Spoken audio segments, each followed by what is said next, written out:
Hello everyone.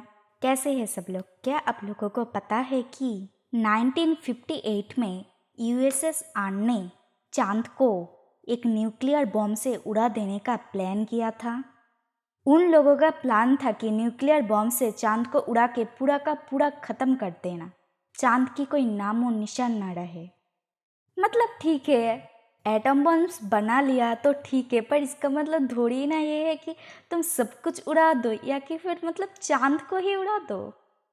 पर उन्होंने उस वक्त ये सोचा ही नहीं था कि अगर वो चांद को उड़ा देंगे तो हम इंसान मानव प्रजाति का क्या होगा, जो कि सिर्फ चांद के वजह से ही मौजूद है। हाँ दोस्तों, आपने सही सुना, ये सिर्फ चांद के वजह से ही मौजूद है हम। ये जो बाहर पृथ्वी में इंसान घूम रहे हैं, जीव जंतु जीवित है, पक्षियाँ जो गा रही है, मछलियाँ जो पानी में तैर रहे हैं, ये सिर्फ और सिर्फ चांद के वजह से ही मुमकिन है। अगर चंद नहीं रहेगा, ये छोड़िए, हम ये जाने देते कि उसको उड़ा दिया जाएगा, अगर वो अपने आप भी गायब हो गया तो भी चांद के बगैर हम लोग मानव प्रजाति जिंदा नहीं रह पाएंगे। अगर आप ये सोच रहे हैं कि ये कैसे मुमकिन हो सकता है, चांद नहीं रहेगा तो हम इंसान क्यों मर जाएंगे, चांद के बिना क्यों नहीं जीवित रह सकते हैं हम। अगर इस सवाल का जवाब आप जानना चाहते हैं तो वीडियो के अंत तक हमारे साथ बने रहिए।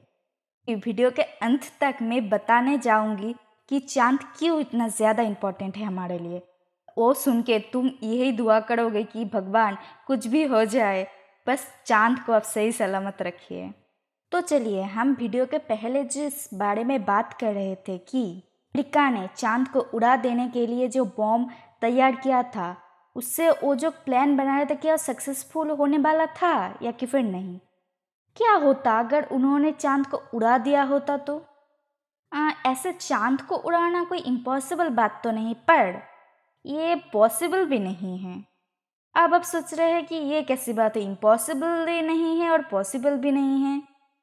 तो मैं इस बात को आप लोगों को आसान भाषा में समझाता हूँ।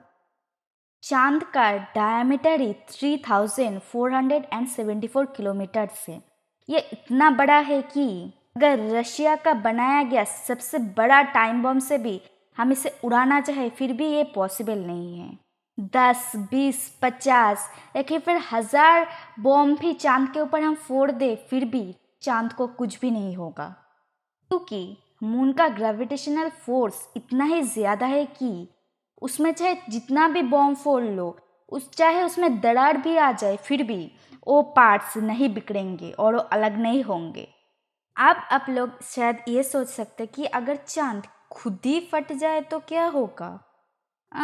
तो मैं आप लोगों को बता देता हूँ कि ये पॉसिबल नहीं है।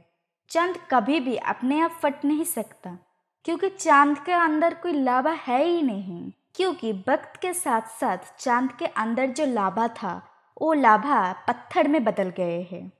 पर ये भी तो हो सकता है ना कि कोई दूसरा एस्टेरॉयड, बहुत बड़ा एस्टेरॉयड आए और चांद से टकरा जाए और चांद फूट जाए।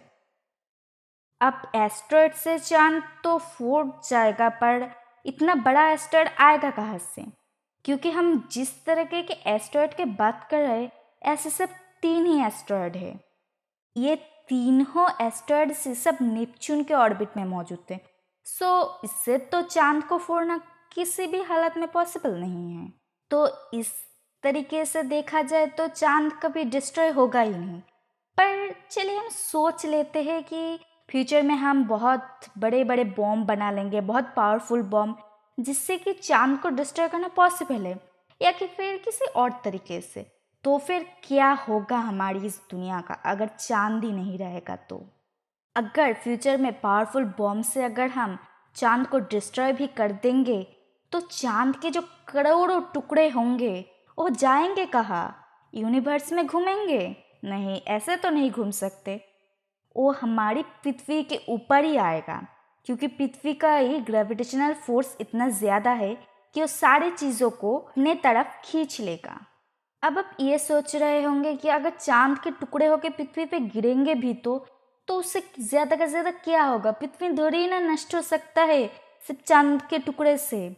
आप सोचिए, चांद के इतने करोड़ों टुकड़े अगर पृथ्वी पे गिरेंगे तो लाभा के टुकड़े जैसे गिरेंगे और ये सारी दुनिया में विनाश पैदा कर देगा। पर अगर ऐसा होगा भी, फिर भी कुछ इंसान तो जरूर बच जाएंगे। पर क्या होगा? जो टुकड़े, चांद के जो टुकड़े पृथ्वी के अंदर जमीन पे गिरने से पहले ही जो वायुमंडल में नष्ट हो जाएंगे, उसके वजह से वायुमंडल का टेम्परेचर इतना ज़्यादा बढ़ जाएगा कि बाद में जो इंसान ये धरती पे रहेंगे या जीव जंतु जो भी रहेंगे, उस टेम्परेचर के वजह से वो लोग जिंदा नहीं रह पाएंगे। पर क्या होगा अगर चांद के जो ये करोड़ों टुकड़े होंगे, ये हमारी पृथ्वी पे गिरने की बजाय ये हमारी पृथ्वी के चारों दिक में घूमता ही रहे तो? सैटर्न की तरह, सैटर्न के चारों ओर जो बलाय रहता है उसकी तरह। हाँ, ये बिल्कुल हो सकता है। पर अगर ये हुआ तो आप क्या सोच रहे हैं कि आप जिंदा बच जाएंगे? कभी भी नहीं। उससे और भी बड़ा प्रलय आएगा। क्योंकि आज जो हमारी पृथ्वी में दिन का 24 घंटा होता है, वो नहीं होगा। ये सिर्फ और सिर्फ चांद के वजह से ही मुमकिन था। उनका ग्रेविटेशनल पुल अर्थ की रोटेशन स्पीड को कम करता है कि अर्थ जो घूम रहा है उसकी घूमने की स्पीड को कम कर रहा है मून। अगर हम चांद को उड़ा देंगे तो पृथ्वी का रोटेशन स्पीड बहुत ज़्यादा हो जाएगा और उसके वजह से 24 घंटे में एक दिन नहीं बल्कि 6 घंटे में एक दिन होगा।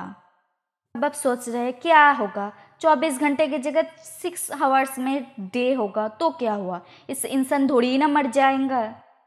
आपने सोचा है अगर पृथ्वी इतना ज़ोर से घूमेगा, इसका रोटेशन स्पीड इतना ज़्यादा होगा, तो पृथ्वी के अंदर की हवा कितना ज़्यादा बहेगी? उसका स्पीड का अंदाज़ा है आपको? आज तक का सबसे ज़्यादा तूफानी जो हरिकेन है उसका स्पीड था 178 किलोमीटर पर आवर। और अगर पृथ्वी इतना ज़्यादा फोर्स से घूमेगा तो अंदर, पृथ्वी के अंदर के हवा का स्पीड क्या होगा पता है? 480 किलोमीटर पर आवर। तो सोचिए जो हरिकेन हुआ था उसमें कितने घर उजड़ गए थे, कितना इंसान मर गया था। तो सोचिए अगर पृथ्वी का ये हाल होगा तो क्या होगा? कोई भी जिंदा नहीं बच सकेगा, ना इंसान, ना कोई जीव जंतु, ना कोई पक्षी। अब लोग सोच रहे होंगे कि जो पानी में जानवर रहते उनका क्या होगा, मछलियों का क्या होगा? तो जी वो भी मर जाएंगे। लोग ऑक्सीजन के कमी के वजह से, सफोकेशन की वजह से पानी में रहते जीव भी मर जाएंगे। आपने तो सुना ही होगा कि मून के ग्रेविटेशनल फोर्स की वजह से ही समुंदर में या पानी में लहरें उठती है और इस लहरों की वजह से सिर्फ और सिर्फ मछलियाँ और पानी में जो प्राणियाँ रहते हैं वो जिंदा है। अब आप सोच रहे होंगे कैसे, ये कैसे पॉसिबल है? हमको पता है कि वाटर और एयर के बीच में कॉन्टिन्यूसली ऑक्सीजन एक्सचेंज होते रहते हैं। अगर चांद नहीं रहेगा तो लहरें भी नहीं उठेंगी, तो फिर उस एयर और पानी में ऑक्सीजन कैसे एक्सचेंज होंगे? अब आप ये सोच सकते हैं कि चलो ऊपर का पानी तो ऊपर आके ऑक्सीजन उसमें चला जाएगा, पर जो नीचे का पानी है वो कैसे होगा? तो ये भी सिर्फ और सिर्फ चांद के वजह से ही पॉसिबल है। क्योंकि चांद के ग्रेविटेशनल फोर्स की वजह से जो लहरें उठती है, उस लहर का पानी जो अंदर जाता है वो एकदम नीचे चला जाता है और नीचे का पानी फिर से ऊपर चला जाता है। इस तरीके से पूरे के पूरे पानी में ऑक्सीजन बना रहता है। ऐसे ही समुद्र के अंदर जितने प्रजाति के पानी हैं वो जिंदा रह पाते हैं। और पृथ्वी का रोटेशन इतना फास्ट होने की वजह से ये जो सीजन्स होते हैं, विंटर, समर, ऑटम, ये सब कुछ भी नहीं आएगा।